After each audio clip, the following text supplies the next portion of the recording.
মৃত্যুর একেবারে শেষ প্রান্ত থেকে নিজেকে বাঁচিয়ে অবিশ্বাস্য সাহস আর বুদ্ধির পরিচয় দিয়ে খলনায়ক অভিজ্ঞান দত্তকেই বন্দী করে চৌধুরী বাড়িতে ফিরল কম্পাস।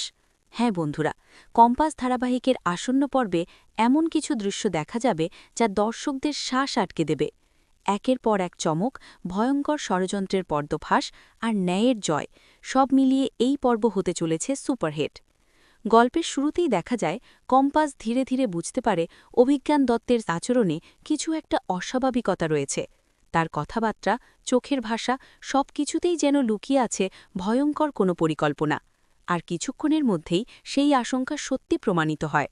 অভিজ্ঞান দত্ত নিজের ভাড়াটে গুন্ডাদের দিয়ে কম্পাসকে জোর করে তুলে নিয়ে যায়। চারিদিক অন্ধকার, নির্জন জায়গা, চারপাশে শুধু মৃত্যুর গন্ধ। হঠাৎ দূর থেকে ট্রেনের আওয়াজ ভেসে আসে। সেই আওয়াজ শুনেই অভিজ্ঞান দত্ত গুন্ডাদের বলে, আর সময় নেই, এবার এই মেয়েটাকে রেল লাইনের ওপর ফেলে দাও। তার চোখে মুখে তখন এক বিকৃত হাসি, যেন কম্পাসের মৃত্যু কল্পনা করেই সে আনন্দ পাচ্ছে। ২-৩ জন গুন্ডা মিলে কম্পাসকে টেনে নিয়ে যায় রেল লাইনের দিকে।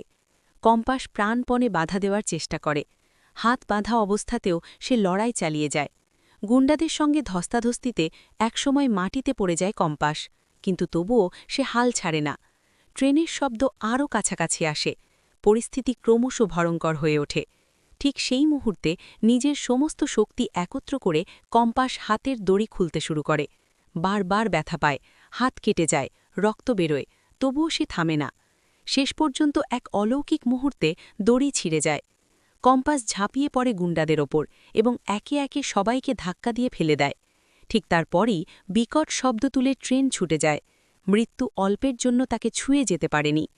এবার পাল্টা আক্রমণের পালা।